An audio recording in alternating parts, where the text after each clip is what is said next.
Welcome everybody to this meeting of the Practitioners Advisory Group. I'm Tim Boyes-Watson, your chair, and we've got quite a meaty agenda today, and also some things to celebrate about where we've got to in the project, which Sam will update us on shortly.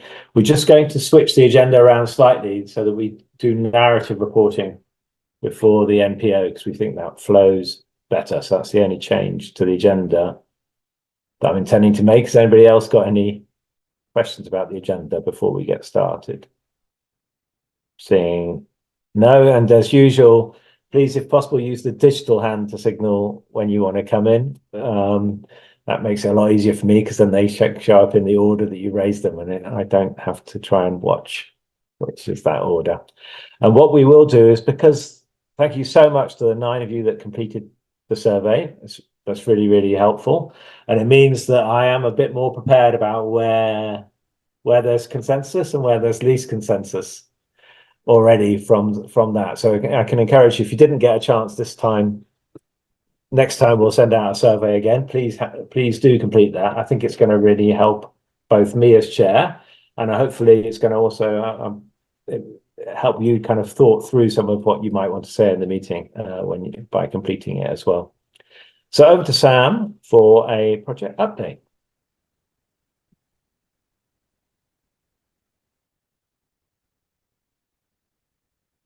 Let me unmute. So it's a brief project update. I'm not going to spend long. I did send it around just yesterday. Just some highlights of where we've been since February. Quite a lot going on. Visits to different countries and presentations in different meetings and fora. Most recently in the East African Congress of Accountants and UNGOF. We had a focus group on narrative reporting, which will feed into, I think, our conversation today.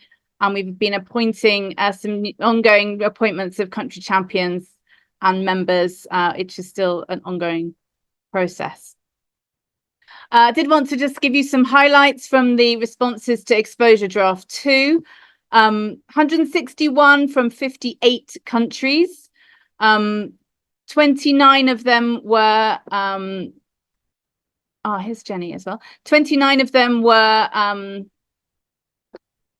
the written responses, 29%, and 71% were the surveys, which are easier to produce. But what was fantastic, and it's not really a numbers game, it's the quality and the richness of the responses that we received. I would say Karen was notably actually improved from last time from ED1, which is really encouraging, and it's just given the team a lot to digest and munch on in the coming weeks and months. Snapshot here, you can see really good regional diversity, both on the surveys and the comment letters, and also pretty good stakeholder group diversity, although it was a bit accountant heavy, which you probably would expect because it was quite an accounting based technical exposure draft. ED3, the exposure draft 3, is launching on the 28th of May. And we've got lots of nice things in store. Please look out for these and help us share them in your networks. We're doing a short video with little inputs from 6 different people, doing a podcast with the Ford Foundation and the Nigeria NGO network. And we are, there's a long article and a short version of the same thing. I might actually share the long version with you now, just so it will help you with talking points and helping you with when you're talking about ED3 with other people, and of course a press release. So do help us with those and give any feedback and everything that you have, help us spread the word. I'll just share here briefly what's coming up. Today there's a meeting in LATAM, there's a Bogota forum in firms, Kazakhstan, a presentation in MENA, the North Africa and the Middle East for an audit firm, the African Congress of Accountants, the West African Congress of Accountants, and a CRO conference in November. Those are sort of presentations quite apart from the usual project activities of tag meetings, the launch, the webinars, and the close. If you know of any conferences or places where we could present about the project, please do let us know. It's what I'm here for. I'd love to help with those. And I've just put in the annex in case it's useful, and I'll just have this as a standing item, I think, a link to a slide deck about the project and a quick YouTube video in case you're ever asked to share. You can do that. So maybe there's a few minutes for questions, Tim, in case anyone's got any questions or comments on that very high level update.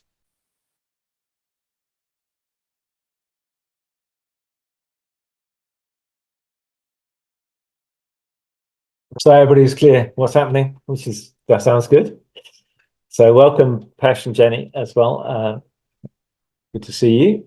Great. So we'll just change the agenda order slightly, Pesh and Jenny, where we're going to do narrative reporting before the NPO characteristics. So over to Sarah Sheen just to introduce that paper. Thanks, Tim. Can I do it by different sections of questions? Do you mind? I think it'd probably be best not to go in the full lot all at once. Absolutely, yeah. In narrative reporting, in terms of the feedback we had, it was very positive with high level support across all 4 SMCs, specific matters to comment. We also looked at the survey, and we had the focus group, as Sam's already mentioned. So we'll be looking. One of probably my biggest concern when I looked at the consultation responses was the reporting of sensitive information. Our biggest concern, should I say. And even though, again, it was substantially supported, even those that were concerned to make sure that it was there was limited risk of misinterpretation or misuse because of a complex area. The focus group we held on the 24th of April, there was, unfortunately, we lost the poll on this, so I've only got one result, but it was a 70% in favour of the respondents in terms of extra guidance. And there appeared to be support also for principles-based guidance around the definition. In terms of conversations, it was interesting that despite the need for guidance, there was one member of the focus group that actually said that, and they were from working with human rights partner NPOs, where their NPOs thought it was quite sophisticated and they didn't think that there was a need for more guidance. So there's a balance of a request for more guidance on the poll, but individual members saying our partners are quite sophisticated in this area and you don't need to tell them what sensitive information is. So there's a balance of the two views there. So I wonder if I could ask PAG members what they think of whether or not there should be additional guidance, whether parameters or principles might be more useful. So of my 9 respondents, the slight balance was no further guidance was useful. So particularly interested perhaps to hear from people that want to argue for the yes position and to hear why would be good.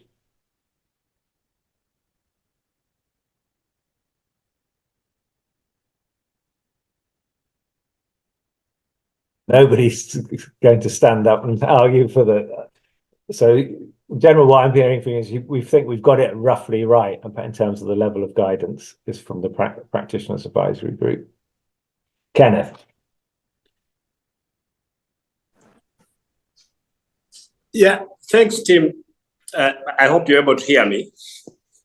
Yes, I strongly believe we need a bit of guidance. And the reason why I say so is sensitive information can be really subjective. I think if you ask me, one topic might be sensitive, in my view, when clearly to another person, they deem it really not sensitive, worth not mentioning. So I think if we have some principal guidance on at least what is considered sensitive and what are those conditions that should be prevailing for you to say information is sensitive, then it really makes sense. And from an audit perspective, I have, for many, really, when you have an exception, to make sure it doesn't get abused, you really need to make sure that the principles are clear. Otherwise, you will find many NPOs just hiding behind sensitivity, not to comply with the narrative disclosures. That's my submission. Thank you, Kenneth. Corinna. Thank you. I think that first of all, I fully subscribe to what Kenneth has mentioned. There is a risk of greater divergence if we don't provide this guidance as well, because we have million ways to interpret what is written. And with some practical examples, definitely that could help. At the same time, there is a disadvantage that giving these specific examples, we will have a part of the audience that will think that this is it and they cannot go beyond it, and it will become too narrow. So it is really about striking the right balance.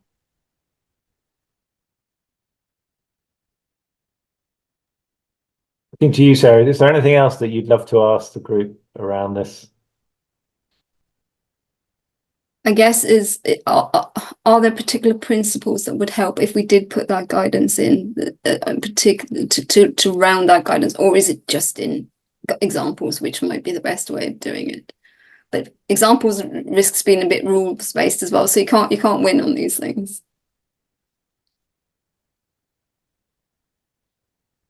Sam's got a hand up. She's got physical. Oh, and others. I wanted to bring in the comments from David Gilchrist, Caroline Cordery, and Nigel. Tim, would that be okay? Yeah, that'd be great. Who weren't here but submitted some comments. So I think their comments are reflective a bit, Sarah, of what you've heard already. There was a 2 no's and a yes in terms of providing anything extra, and a request for more examples, and also a caution about examples being too, as you say, listy. And if I don't see myself in the list, then it's not. Then then it's not me. One word that was suggested was personal injury, and I think that in the guidance already there is quite a bit of specificity about what sensitive information is. It is defined in terms of, you know, the risk of injury to or harm, isn't it? Risk of harm to staff or volunteers or beneficiaries. So I'm not sure that there was anything sort of new in the comments there. Thanks, Sam. Jenny, and then Kenneth. Okay, thank you very much. I just wanted to reflect a little bit on the conversation that was had in the previous consultation meeting. And there it appeared there's a couple of things, is that number one is that the sensitive side probably relates to quite a small number of NPOs, most NPOs it won't relate to. But secondly, the amount of harm that could be done and those small NPOs by requiring too rigid a disclosure of sensitive information could be quite significant. Here we might be talking about humanitarian aid to women who are having an abortion, for example, or you know, AIDS work in Russia. So I think that's the balance that NPAG has got to come to. And a very good point was made by someone, I forget who it was, but it was a really well-made point, which is actually this is the auditor's job to work out what sensitive information is and then to ensure that there is do no harm. And I think the guidance could be around doing no harm and then leaving it up to the auditors. But I also take the point by our colleague earlier on, Kenneth, about, you know, not leaving a loophole for people not to disclose things. But once again, that's got to come down to the auditors, I think. I think we have to trust our auditors to do their job when it comes to this. And there was I felt quite a lot of passion around this topic. And I think those people that do come up against quite difficult situations probably feel more passionate about it than those that haven't. So I think that's the balance between those two things. Thank you. Thanks, Jenny. Kenneth, and then Pesh. Yes, thanks, Tim. I'm strongly against the idea of putting examples when you're talking about parameters for really not disclosing sensitive information. And the reason why I say that, I think for me, COVID taught us that if we thought we know all what is possible, we don't know too much. Like if we list principles, they can guide on those situations that are not thought of right now, but probably might occur in future, on how to deal with them. Because I don't see how you can be exhaustive by listing all potential examples of sensitive information. That's my take. Thanks, Pesh. You're muted, Pesh. There's often a concern about commercially sensitive information. And I think you can give some examples in that area. So, for example, charities may, for example, not want to disclose something about a contingent liability or provision that they are holding because it might be commercially sensitive with another group that they may be in some sort of contractual dispute with, or something of that kind. So I think there are some examples. I'm as an auditor for over 40 years, I'm not convinced by the argument that the auditors will be the best judge of what is sensitive information, I'm afraid. So I think being able to give examples, because very often I have seen auditors accept something as being, oh, well, we think this is in the best interest of the charity or whatever else. And actually, when you unpick it, it clearly isn't. It's just that they haven't fully understood the issue, or that they don't really care, and they're wanting to do what their client wants them to do.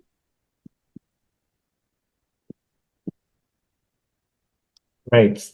I can't see now who's the order, but I'm going to go to Karina and then Sam. Yes, thank you, Tim. I just wanted again to emphasize the same thing. So I've been the auditor for the 20 plus years, and I can say that there are auditors and auditors, and giving it all to auditors is a little bit light to me. Some of them are just going to read it bluntly, accept, same as Pesh said, they can make mistakes. So it's important to give examples. Great. I'm glad to see that the auditors amongst this disagree on this particular topic. Sam? I was just going to say, in light of what Pesh said, that rather than having examples of what is sensitive information, you could have principles for that, and possibly a couple of examples of this is not intended to include, for example, commercially sensitive, as in you could put examples of what it's not intended to include, as well as potentially examples of what it is. And that might help auditors or prick their ears to maybe this isn't appropriate to that. That was just the thought. Great. I think probably we're going to need to move on. I think hopefully, Sarah, you've got some things that will help you in the next drafting. So what's the next question you want to address? Sorry, can I just clarify, Sam? I'm not saying that commercially sensitive information should not be withheld. In some cases, I think it is appropriate to withhold some commercially sensitive information. Yeah. Yeah. No, I understood that, Pesh, and I think it wasn't what Sam was trying to say. I don't think so. That's fine. So can we go to questions 2 and 3, perhaps, Tim? Would that be okay? And it's just that in extreme circumstances, the examples are in the report, and I'm sure that the PAG members are aware of all the possible, well, not all of them, but the possible examples. Is that, you know, in extreme circumstances, it might be the case that even a disclosure that says you've not used sensitive information could be a red flag to more difficult circumstances. And so just wondering if members can look at questions 2 about the views and levels of disclosure, and whether or not and views on non-disclosure, questions 2 and 3.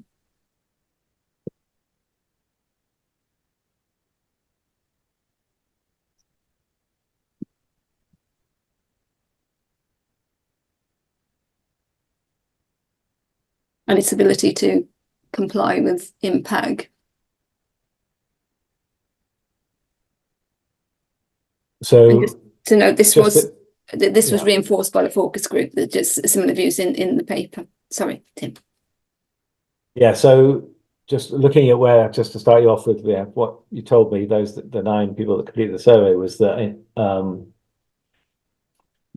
there was almost everybody agreed that you can still assert compliance if you omit sensitive information. So I think if anybody wants to argue against that, this is your final chance. On the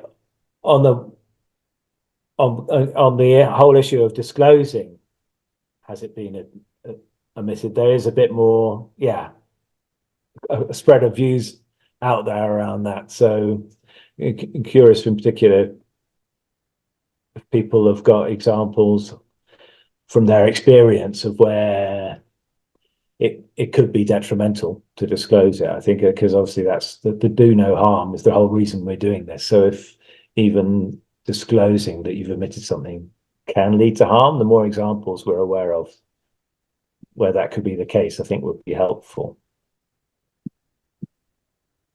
Thanks, Tim.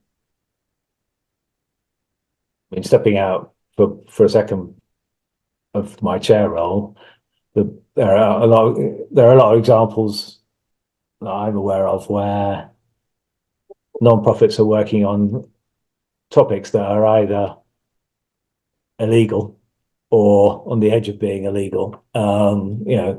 That's the case for LGBTQ plus rights in many places, and certain other abortions and other. So those are definite instances that I've seen. So that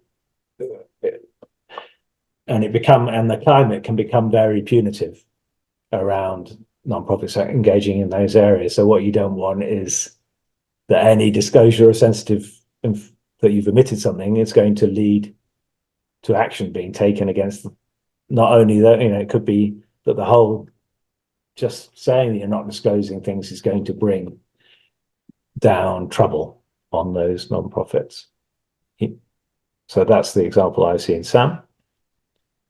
I just wanted to bring something in from the focus group last week, which was, I think the original proposal in ED1 was that organizations would have to say this report has been prepared in accordance with paragraph 35.7 or something, sort of being appropriately and deliberately vague so that it wasn't flagging that there's sensitive information missing.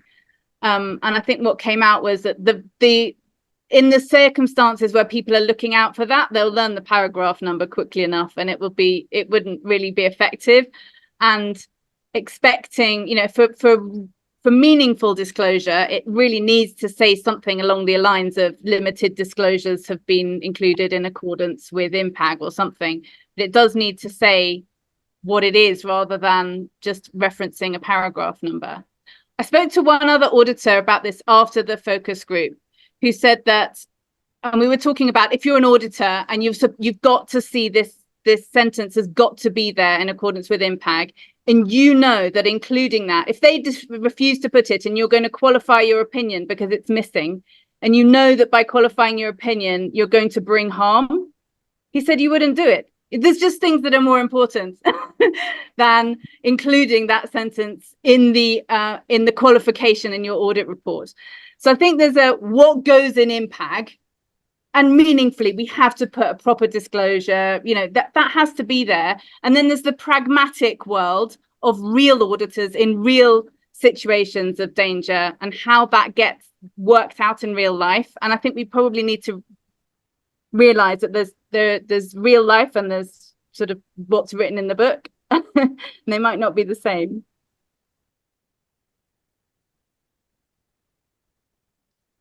Sorry, Karen.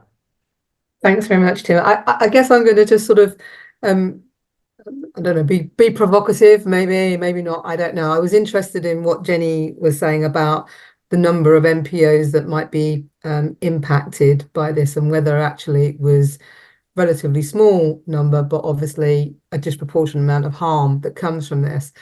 But where I was coming from on this, or the question I really wanted to put out there was, given that we require that particular areas are covered in the narrative report, but we don't prescribe exactly what that is.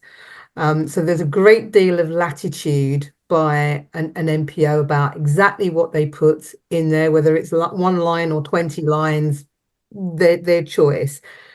Actually, how important is it that this exists? So I think we acknowledge that there is sensitive information, but if it is sensitive, an NPO is not going to put it in any case. I think we're only really looking at here where an omission would mean that they couldn't comply with INPAG. And I guess my question is, how likely do you think that might be, given that there's quite a degree of freedom about what an NPO puts in the narrative report? I'm really interested in views around that. I saw Kenneth's hand shoot up there. Yes, thanks. Thanks, Tim. I'm a little bit confused on why we should even be discussing about non-compliance if the INPAG has a provision that allows that exception of not disclosing sensitive information, and you have utilized that provision. I think for me, compliance to the whole guidance should not even be debatable, because you're in compliance with the guidance that has provided you the room to utilize the exception. So for me, the argument that by withholding the sensitive information and utilizing that exception that's provided for within the guidance breeds non-compliance kind of confuses me anyway. But the other element that I wanted to probably also touch on, I think the entities or NPOs that are likely to utilize that provision might vary jurisdiction by jurisdiction, because in some jurisdictions there's a high degree of transparency that it becomes unheard of for somebody to withhold the information because it's the norm, it's the culture. But in some jurisdictions where people are battling bad governance, battling all kinds of scrappy laws, and NPOs bridge the gap, you'll find that it's a big chunk of such NPOs might actually be utilizing such a provision. I might be speaking from Uganda perspective, but I think for me, the number might dwindle if you go to another jurisdiction, or probably non-existent. So my view would be, and I subscribe to what Sam mentioned, that probably calling out that you're in compliance with a specific paragraph that provides the exception becomes very easy for anybody to pick it. And that way, broadening the language to say that some information has been provided, has been limited due to some sensitivity or some privacy laws, might be a better disclosure than quoting a specific standard, which everybody will just go and control and find, and then voila, they will be asking, what's that information? I submit. Pablo? Yes, actually, well, further to the mentions before, let's say that standards are a standardization, but also a protection, both for the NPO and the auditor. So I think that every time there is sensitive information that will be not published and not to create any risk for the board of directors of an NPO and for the auditor, it should be clearly stated what kind of information should be or could be avoided, because there are, for example, something I put on my survey was safety reasons, for example. So that's clear. But I think that the INPAG must mention cases where this information should be avoided. Even sometimes commercial sensitive must be disclosed. And for example, if you have something that could impact the going concern or whatever, it's sensitive. No one wants to publish, but you must publish. So not to have the auditor in the position of bringing to the auditor's report an emphasis paragraph that should be included there. I think that the clearer possible of impact will be facilitate the life of the NPO and the audit team. And Pesh? I'll pass on this at the moment. I think I'll pass. It's just I think it's a sort of a difficult area, and I just want, maybe I'll drop you all a note in the chat because it's quite long to explain what I'm thinking. Okay. Very good. Thank you, Pesh. You'd be welcome. Thanks, Pesh. Sarah, I think, yeah, we should move on then. Indeed. And so moving on to something slightly easier, which we although we still have different views in terms of the scope. Again, although this was the least favoured, we were talking about 74%. There were three particular areas we were focusing on: is sustainability reporting, governance issues, and other information. So in terms of other information, there are suggestions in the report about more guidance, and it had less support. 50% of respondents in the poll on the focus group suggested that more guidance might be useful, and that's included in there. So we've got two questions. Question 4: do PAG members have any other comments on scope? And is there any other guidance on other information? Apologies for the words "other" too many times. That could be included to help accounts preparers to prepare their narrative reports.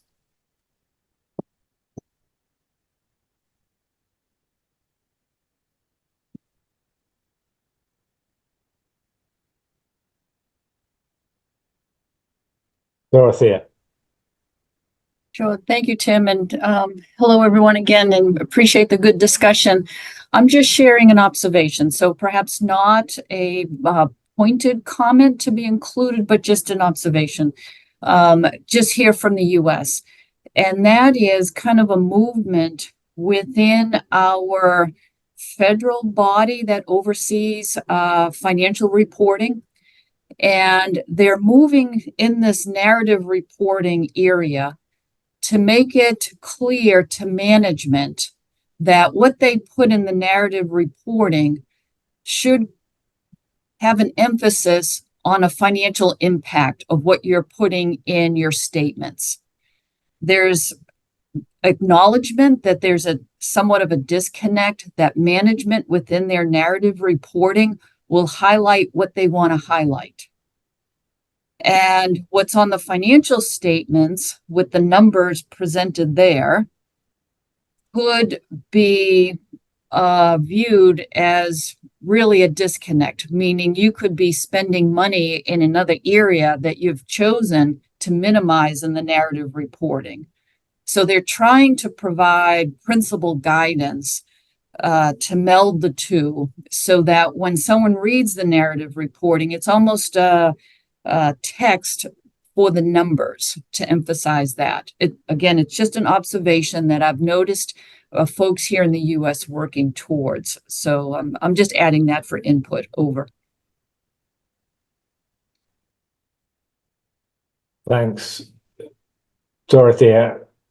So I'm not sure that everybody on the PAG really understood what they're being asked to comment on right now. So was this, were you looking for comments around the sustainability reporting? No, because the sustainability reporting is separate and distinct. This is when, if you're doing, it could be sustainability reporting, but it could be other information like KPIs that you've decided that should be added in, or more governance frameworks, anything that an NPO thinks might be more useful. So it's other information. Apologies for the others. And so and one respondent, for example, said, oh, we have to make sure that if you start doing other information, you have to continue to do it, which actually shouldn't be the case. It depends on circumstances. So it's that it is guidance on non-mandatory information, might be the better way of describing it. Although that's not what it says in INPAG. Non-mandatory information included in the narrative report needed. There's some already in there, but there were suggestions, I think, in responses that more might be needed. But we kind of had different views from the focus group. Is very balanced as to whether more guidance might be needed. Pesh. My view is that if you are providing sort of guidance on information that is not mandatory, it's almost that you think it's good practice to do it. And if you think it's good practice to do it, I question why you wouldn't be saying you should do it. Now, of course, in the UK SOP, we have the must, should, or may protocol, must being something you must do, should be something that we think is good practice, and may is something that there's some options and you might think it's necessary. For example, one of the main areas in the UK SOR presently is about disclosing the CEO remuneration, and things of that kind. I think it's just more sensible to just say that, of course, you can add more information. You don't have to have, this is not just all the information you can have. You can have more information if you think it adds to the reader of the accounts, or you think it's particularly important for your non-profit organization's circumstances, or something of that kind. I wouldn't come up with a list of what may be non-mandatory information that you would want to include. Thank you. Pablo, then Massa. Yes. Yeah. Yes, actually, I think in terms of sustainability and according to the proportionality, that is very easy to proportionate the standards already existing, such as IFRS S1, S2, GRI. I think that we should, INPAG should refer to that. Because, for example, GRI has a lot of KPIs, very easy. Probably you can choose just 10 of them and you are already on board and go it in that direction. And Massa?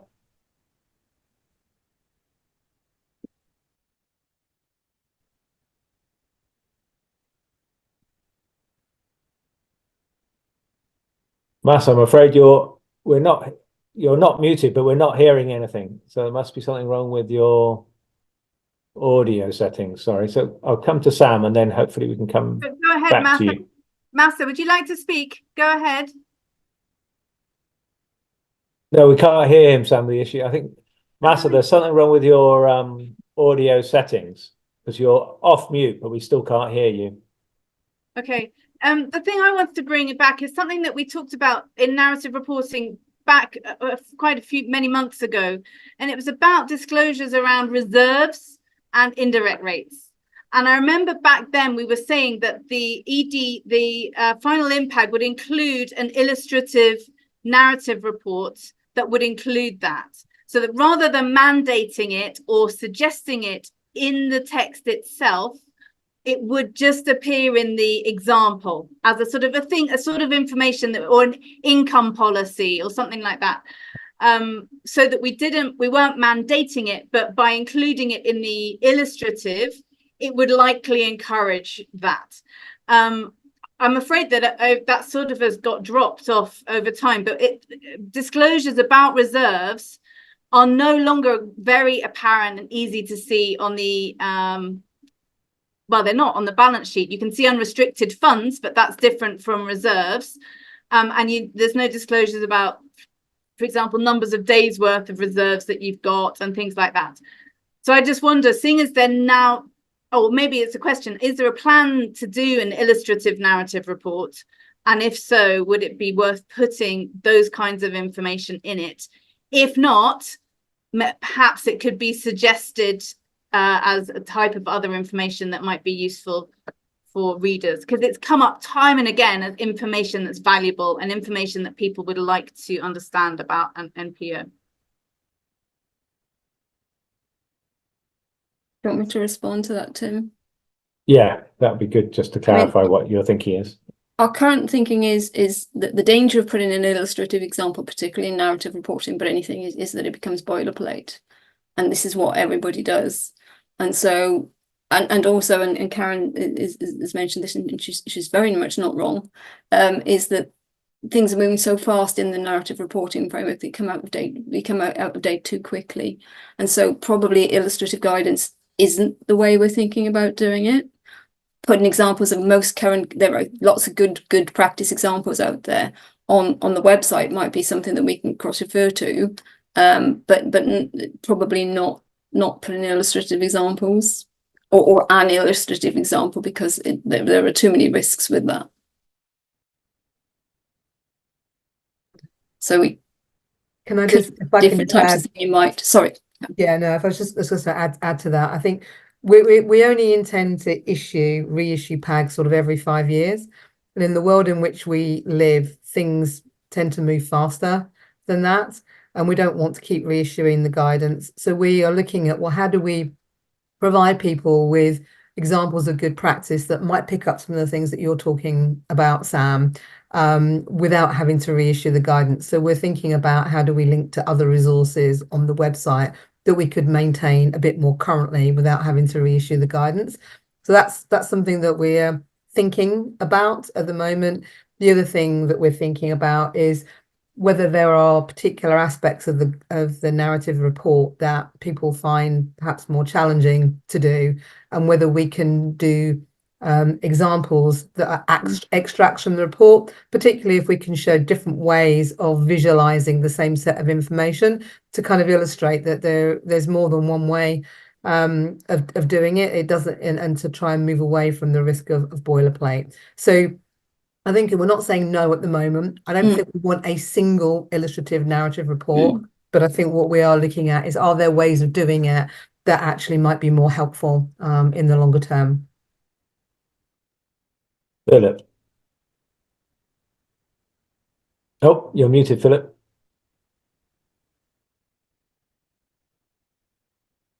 Sorry, Zoom has its own button. That's right. Could you just very briefly say, so where are we landing on this? That reporting entities will not have to say that they are withholding information? Is that where we're going to land? What's the consensus at the moment? That's not what the guidance will probably say. The guidance probably indicates that a statement of if an NPO has decided to apply paragraph 30 G30.7, 35.7, get the right numbers, then a very brief statement that it's been limited would be required to indicate that. Okay. I think it's fair to say, Phil, as well, that we're going to, having listened to the feedback, we'll work some of these things through, and we'll look at what we think appropriate drafting might be, but we will consult on that again, because we think this is so important. The risk is quite high attached to it. So this is not something where we're just going to go, right, we've heard, job done. I think we'll have probably several iterations of this before we land on the final form. Sure, thank you. And to Pesh's point, I finally got it open. So if a paragraph starts off with an NPO shall, so if they don't do a shall, is that a breach? Okay. So, I mean, this is sort of very, as the sort of examples Tim's alluding to, if you're doing things which you're populating in a grey area because the government doesn't want that area to get services, you're not going to want to talk about it at all. So I think flagging that you're not doing it. But my other point would be if we think about one purpose of the INPAG was to allow comparability between organizations. If you're thinking of supporting them, if you're thinking of funding them, or you want to know if they're helping you, do we get some comfort that all the peer organizations will probably be doing the same level of non-disclosure or the same level of adopting these sensitivity things in that one jurisdiction? To Kenneth's point, it'll be different exemptions in different jurisdictions, but in that jurisdiction, everybody will say, I've chosen not to disclose, and they'll all say it, and you'll go, okay, you're all working on that same thing, so great, that's why we understand why you're not doing it. I think forcing someone to disclose that we haven't told you things that are causing us problems, I like to put it in the hands of the reader to be aware of, if things aren't in there, they should know what they should be expecting to see, and they should make it up. They should realize for themselves that they're not getting the full information. Thanks. Great. I think we're going to have to keep moving, otherwise we won't get to the NPO bit and the other things. But this has been very useful, I think, to Sarah and Karen, who are going to have the next go at drafting this section. Anything else, Sarah, you wanted to cover? Just quick, well, I say quickly, we have talked about sustainability reporting, but the focus group is in favour of more guidance or proportionate guidance on sustainability reporting. And I think what we're looking for is what types of guidance, what practical ways that we could put more guidance in. And so that's it in a nutshell. Although sustainability reporting is very difficult to put in a nutshell because it's such a big topic. And can I just add, we don't have any plans at the moment to extend what is going to be mandatory as part of INPAG. We're not thinking about doing that at all. And we know that there are diverse views around this because there are some people who because the discourse about this is just so prominent, think that we absolutely need to be providing some extra guidance, to others just saying NPOs just aren't ready for this. They've got lots of other things to do and it's just a step too far. So I think what we're interested to understand is, from your perspectives, do you see any particular priorities in the sustainability space? And is there a demand from stakeholders for any particular types of information that we should be aware of? I think that's the things that will be really helpful for us at the moment, kind of to inform our thinking about what do we do in this space and actually what would be most useful. Having, if I can put the stake in the ground that we're just not looking at making this mandatory at all at this point.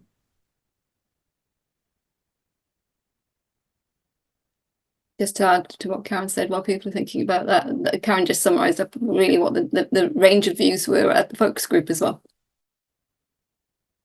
So what we're looking for is if you feel that there's really an expectation, a very common expectation out there of stakeholders that you're aware of that really demands some guidance in this area, that's what the team really wants to hear. Now, Jenny.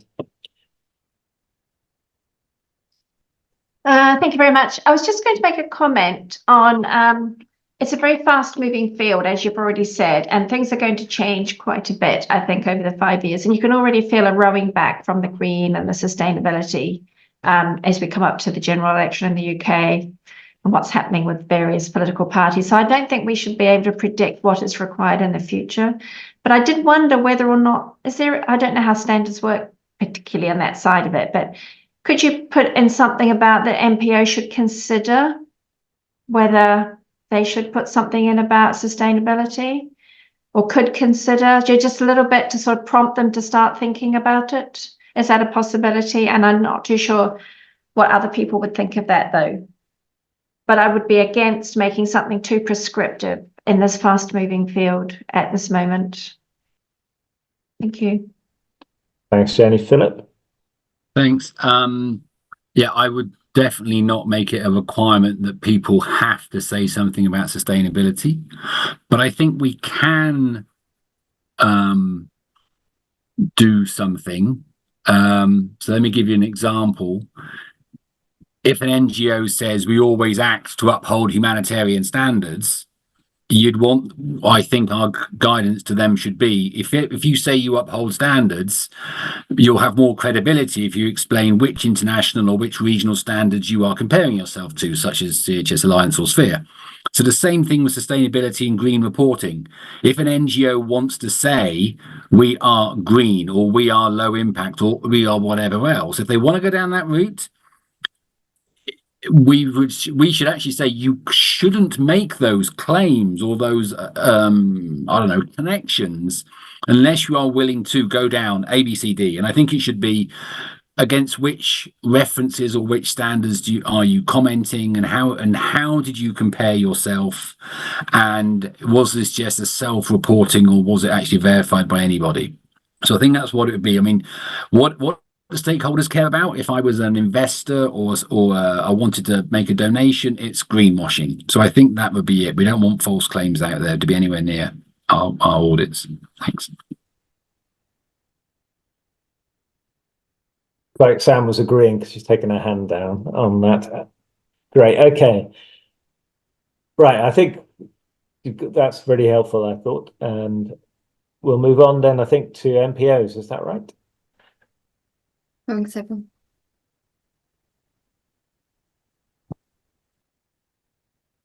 That's Nandita or Karen? Who's presenting? Sorry, I didn't realise. I'm just going to make a brief introduction and then hand over to Nandita, and we'll kind of then cover it off between us. I really just want to kind of set some context for this in terms of the paper. Whereas Sarah was able to say that the vast majority of respondents agreed in terms of the SMCs and their feedback. That was less so in the case of the description of non-profit organisations. We still had the majority of people agreeing, but there were more divergences of view. But I think it's important to say that underpinning that was that most people agreed with the approach that we have taken to the sort of the broad characteristics of NPOs. Where the differences were really around, have we got the drafting quite right around that? And interestingly, for me, certainly in this, is that quite often when you do analysis of responses, people either agree or disagree. In this particular one, in terms of the types of comments we have, the majority of them were in that neither agree nor disagree space, which I think it reflects the fact that people support the principles, but they've got some issues with the drafting. So I think that's the space that we're in, and I think Nandita will kind of then take us through some of the key areas that people have flagged with us as having concerns, and then some areas where we would very much like your input. And I think it is very much in terms of getting your feedback, your reflections based on your practical experience of the environments that you're in. Because I don't think we're at the point yet where we've got some firm proposals to bring back. We really kind of want to gather some thoughts on the feedback that we've heard. So I'll hand over to Nandita at that point. Thank you, Karen. Yeah, and like Karen said, I mean, one of the main issue we had was the characteristics relating to the provision of benefit to the public. There were, very interesting views, all very valid. But based on your experience, it will be interesting to hear your view. So the first question was trying to get your views on the use of the term providing benefit to the public, and whether any of the alternatives provide a better description of this primary objective. What your views on, use of different terminology for this first characteristic. And just to build on that, I think that there is confusion reported back by some people about the word public. Some felt that it could be confused with the public sector because it's quite often used in that way, and also the public might infer that it's everybody rather than smaller groups of society. So I think those were the principal concerns that people had, and as a consequence of that, as Nandita was saying, alternative terms have been put forward, like, social benefit, social impact, societal, and we would, as Nandita said, like to get your thoughts about those different terminology. Do you agree that public is a difficult word, and is there something that resonates with you in terms of your experience?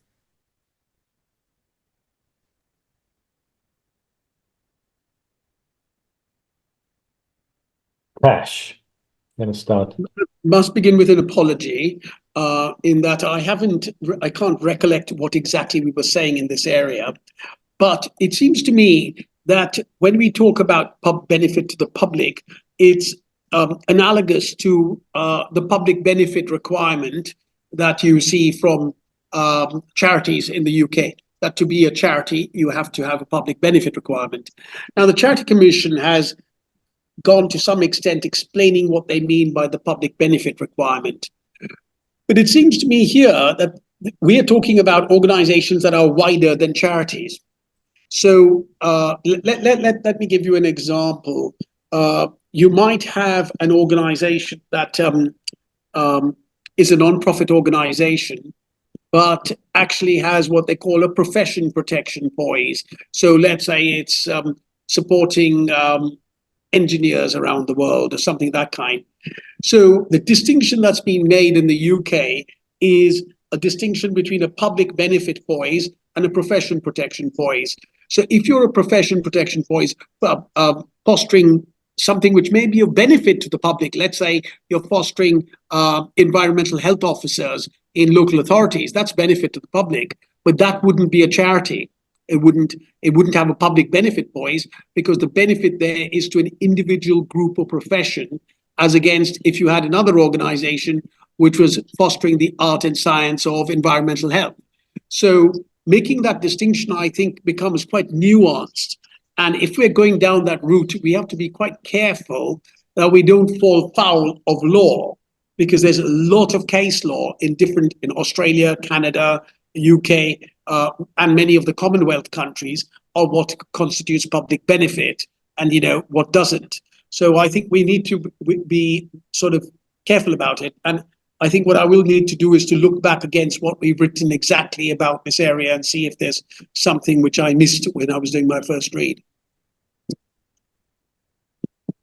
Pablo. Yes, I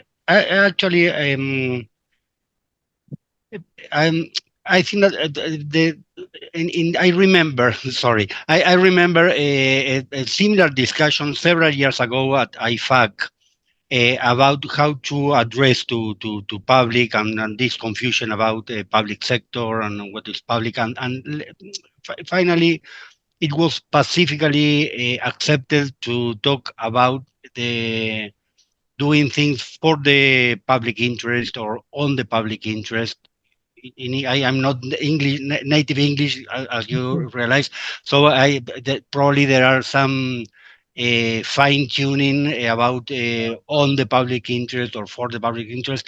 However, public interest, it was aligned with larger multilateral organizations, and I probably it would be interesting to contact that people who were involved in that discussion. But I think that NPOs that are in many cases receive public support through tax exemptions or whatever, I think that talking about the public interest, it's a good way of addressing, rather than in benefit to the public. But again, I'm not English native again. Sorry. Thank you. I'm going to let Corinna go first, and then Sam, are you going to bring in some of the other comments? Perfect. So Corinna? I would like to add to what previous speaker said, that it is a very broad and controversial definition, and there are also certain charities not taking into consideration tax aspect, which obviously has its toll on the definition whether it's a charity or not. But some, they act in the benefit of public that is outside of the country where they are based.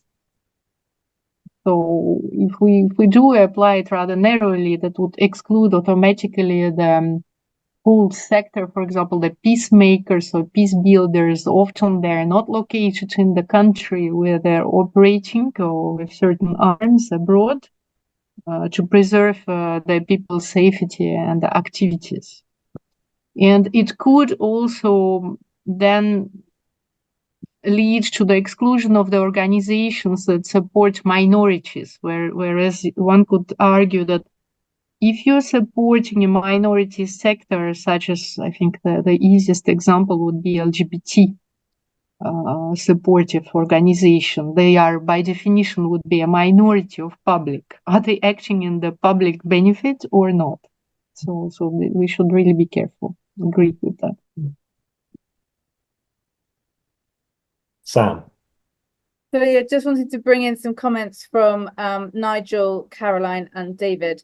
So Caroline and David in Australia and New Zealand were both very familiar with this term being a public benefit entity and fairly happy with that terminology, and from other conversations as well, I'm hearing that, you know, accountants who are familiar with that language, it feels familiar, but also just reflecting on conversations here in the region and during our outreach to the general public, they don't necessarily hear that term public benefit in the same way that an accountant does who's familiar with that term.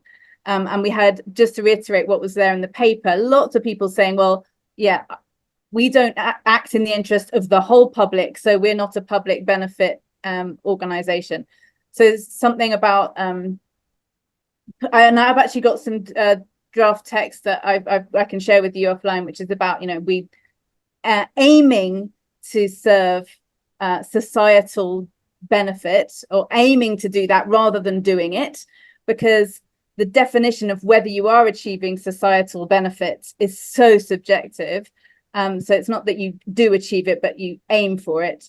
And then the other comment that came from Nigel, well, I can't remember who it came from. I read it in one of the things I've been looking at to share, is to put the second characteristic of not distributing profits at the top.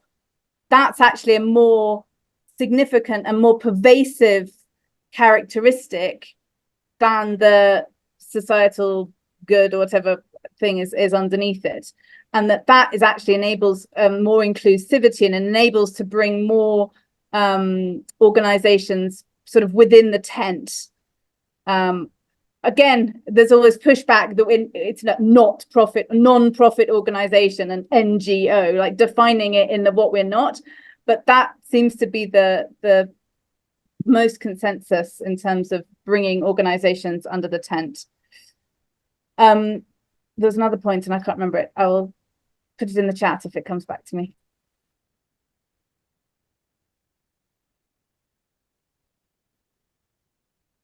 Dorothea. Sure. But while Sam is getting thoughts around the other point, let me just continue with your well-made point, Sam, about moving the second characteristic of the direct surplus for the benefit of the public to number one. That was my add-in before you mentioned it, so I'm just kind of echoing your good comment and the others that were made on that point. I know here in the US, public benefit is tied so close to tax-exempt status. And then within the US, you have these massive entities that are tax exempt. Then in practice, people are just offended by it because of the amount of money the owners have made from those tax exempt entities under the top characteristic of providing a benefit. It doesn't balance. So to the public, when you talk in everyday, conversation, that these owners make so much money. It's in the sporting arena that there is tax exemption here in the US, as you know. And so by saying the first characteristic of that, the surpluses go back to the benefit, that changes immediately what that entity does. It's kind of following the money. Mm-hmm. So that then puts lower that subjective benefit of the good comments that were made, and people have reasonable disagreement about the purpose of an organization and what they provide. Some will agree, some will not, and that's all reasonably understood. But it puts the money back to the public for whatever that area of work is done. So again, just echoing that good point, Sam. Over. Sorry, Dorothy, on this point about the putting the surplus first, I had one of the respondents who said, what about the organizations, who do not have surpluses, or they don't aim to provide surpluses? So for them, that kind of put them in a bit of a difficult position if that goes first, I suppose. I mean, even as a second position, that pulls them problems. Just a view that was shared by. Sure, maybe I can just quickly respond, perhaps a qualifier. If the entity has surpluses, and immediately that would acknowledge maybe they're very cost that there is no surplus, and that's a good thing too, to qualify it. To if there's those that are very talented with the wording, folks here to be able to qualify that, to make it understood that there are charities that do not have mostly volunteer or whatever. Anyway, point made. Thank you. I'm going to take my chair out because I find that quite a helpful discussion. And if we started following that line of thought, we started with the don't distribute surpluses as the first test, and then moving on to the second test, as Pesh outlined, the test around public benefit is a test that governments commonly apply to determine whether tax exemption. And so it feels quite good to go first, like the legal entity of a nonprofit is something that doesn't distribute, and then governments are going to decide where to draw this line based on their criteria. We can't get involved in defining exactly where that line is for that second test, because that's going to be very jurisdictionally determined. So I think it's quite a good, to me, that's quite an attractive way of thinking, to say that there will be a line drawn, but that second line is going to be a bit movable depending on the context and other characteristics. But it's a criteria, but it's not one that we can provide categorical guidance around as an INPAG. So chair hat back on. Anybody else? Pesh. Yeah, going back to the point about public benefit or not, I think it's important that we do clarify that this is wider than charities. Because when we talk about the typical jurisdictional requirements, those, as Dorothy has said, usually relate to tax-exempt status or charity status at the US 501c3 and the UK registration with the Charity Commission, elsewhere in the world, some sort of a regulator status.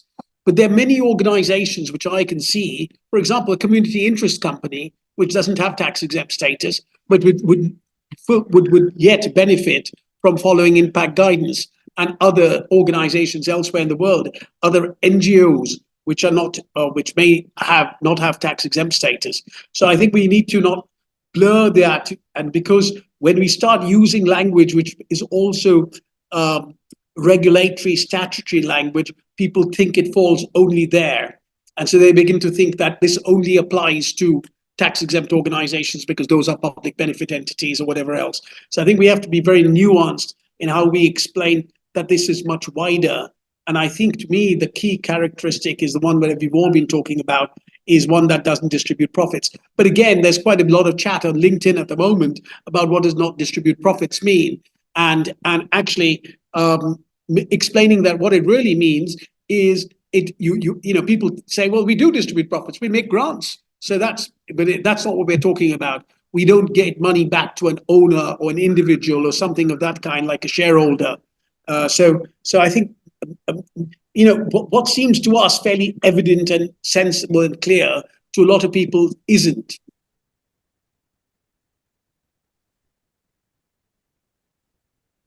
I'm just going to put on the light because it's just got dark. Yes.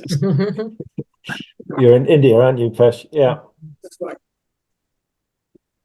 Good. Maybe move us on to the next question. I think we've had a rich, hopefully, and helpful conversation there for you guys. Move us on to the next question. So I'm going to move on to private benefits. What do PAG members, what are their views on what's included in the scope of private benefits? It kind of follows from the discussion we've just had. So we use private benefits as a way of saying that's, if it's more incidental, then you're not an NPO. So what are your views on being able to successfully or effectively delineate that.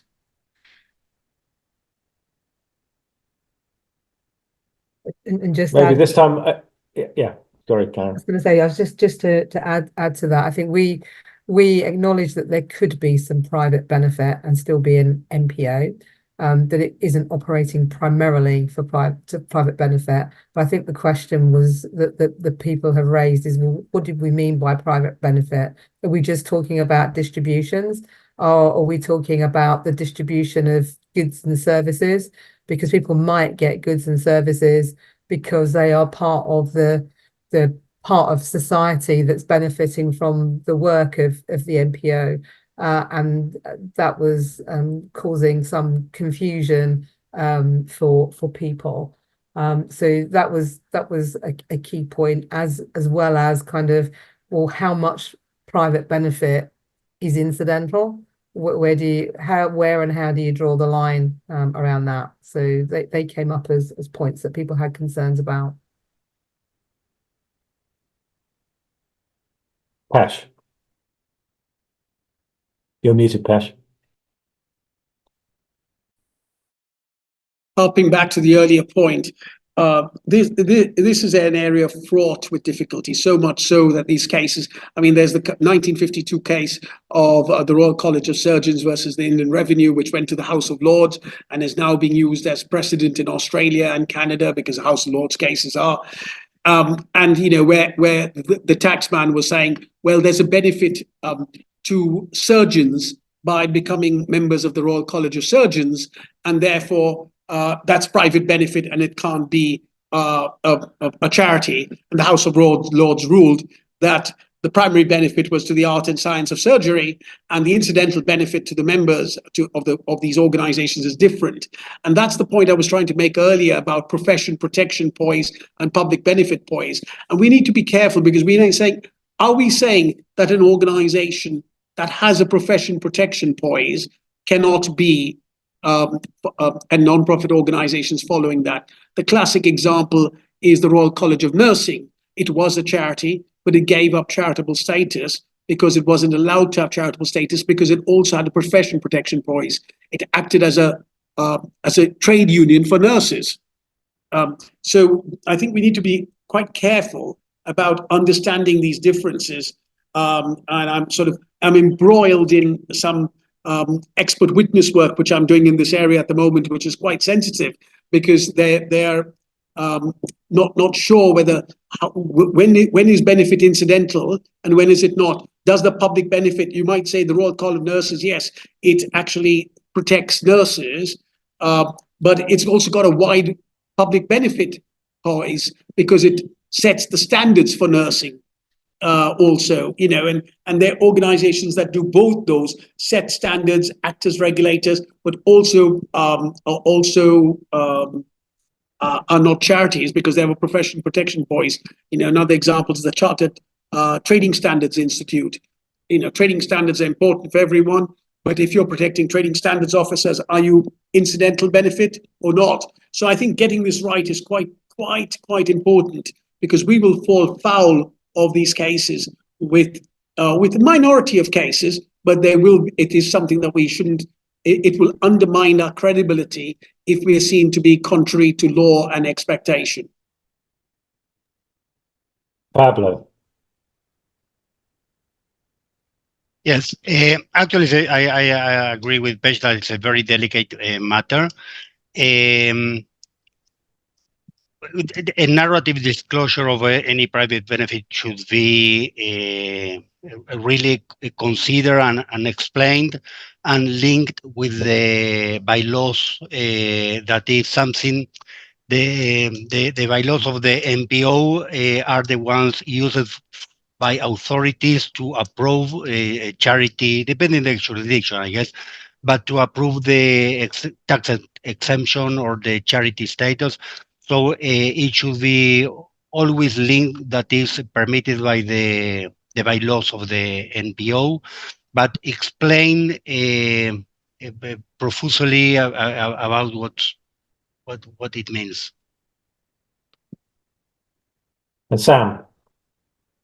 Yeah, thank you. Bringing in the comments from Nigel and others.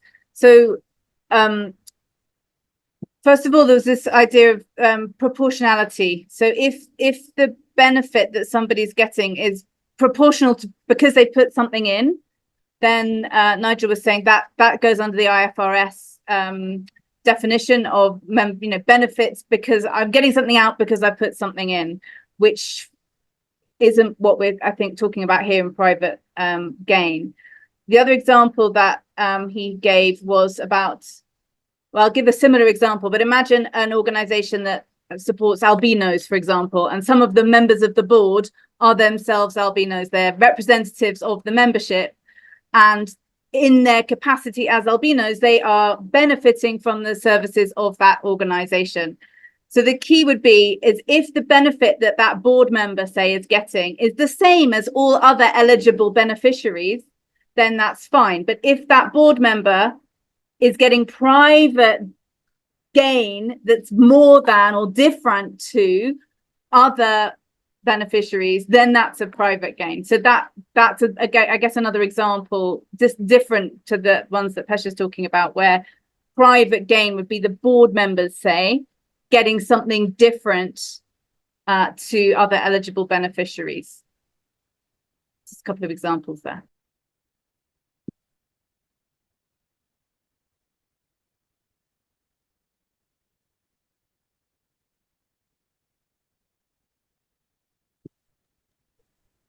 Thanks Good. for that. That's Yeah. really, oh, sorry, Jenny. Jenny. Sorry, I'm going to ask just, mine's more of a question, actually, because I've been pondering on this. Why do we want, because membership bodies can range from being purely commercial to purely not-for-profits. And they're not the only ones, for example, that might have, incidental benefits to something. So I just wondered why we were focusing on membership bodies rather than the bigger sort of issue. I may just not be picking this up. Maybe Pesh can respond to that, because I think you've mentioned these membership bodies a couple of times, and I was just wondering what the importance of that versus other types of NPOs that do work. As Sam mentioned about albinos, there's loads and loads of our NPOs will have incidental benefits. I think the distinction here is because in, say, in UK charity law, something like the Down Syndromes Association, where board members have kids who've got Downs, is not seen to be a private benefit at all.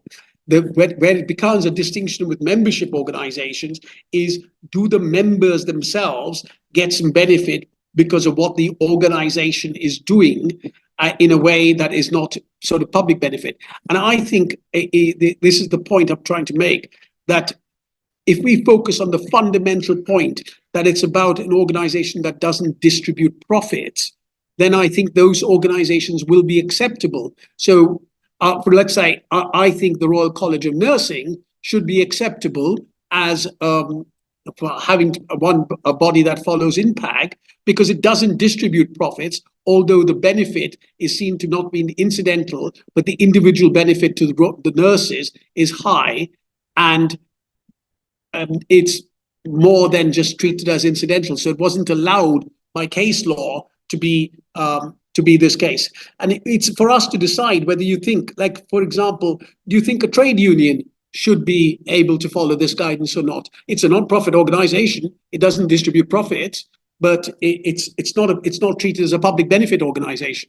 It's treated as a profession protection organization.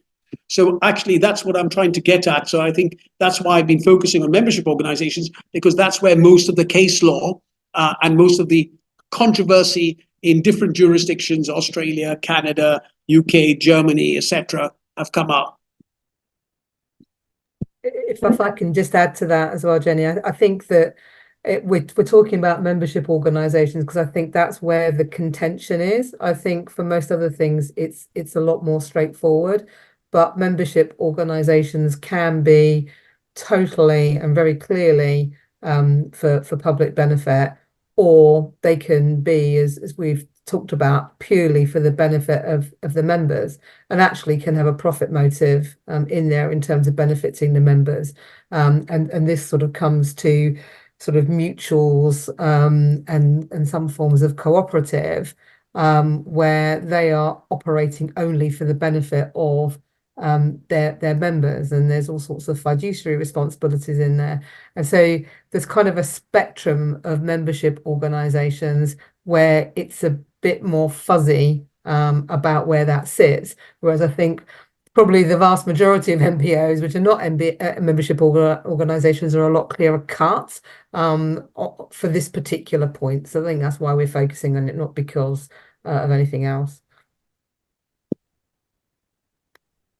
So I I wanted, sorry, to add also the use of the indicators to clarify, because that's why the INPAG now has this set of indicators to kind of elaborate where it's not very clear where, for example, the incidental, the tip over the balance, and also we were going to look at more illustrative, some illustrative example perhaps that covers this kind of area of where it could be either way. So a membership organization could be an NPO, but equally it might not meet the characteristics because it fails one of the indicators. So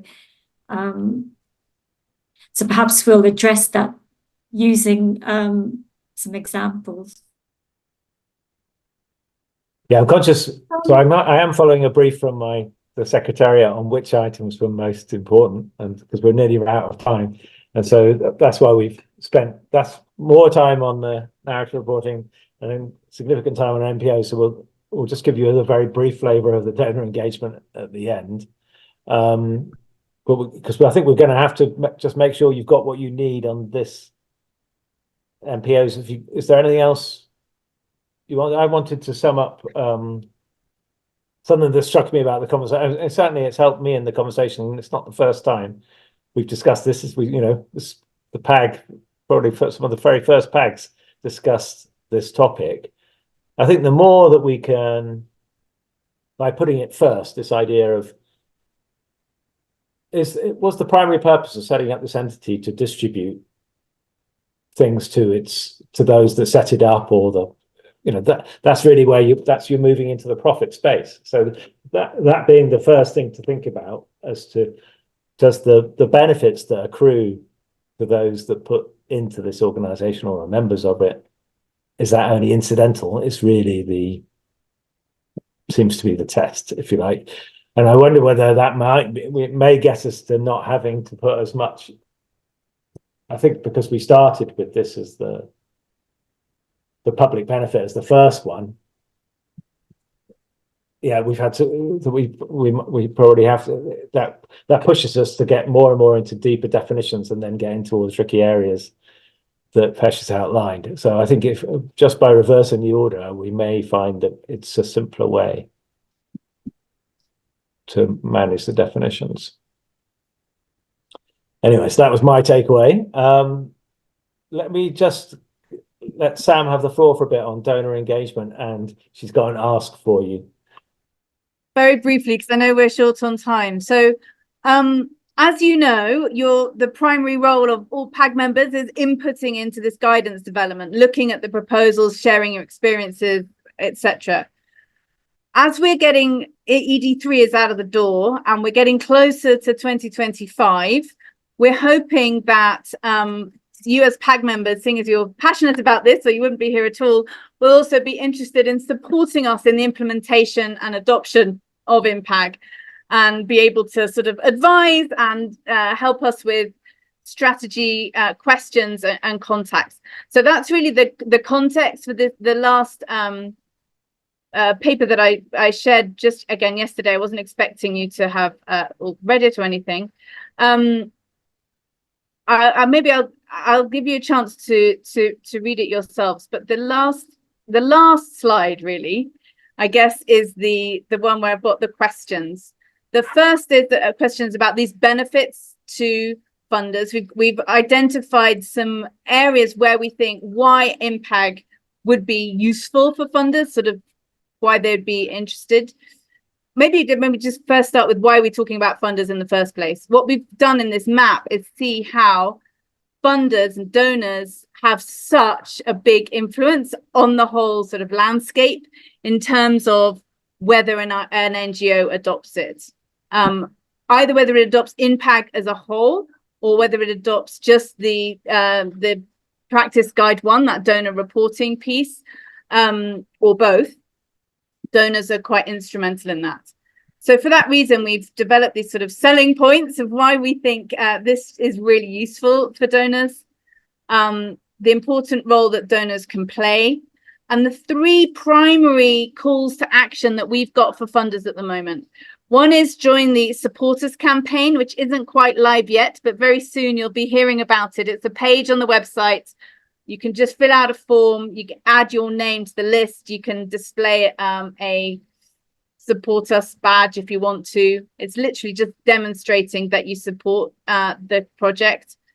Testing the donor reporting format with grantees and responding to ED3. Those are the sort of 3 big asks that we're thinking would be great for donors to work with us on if they could.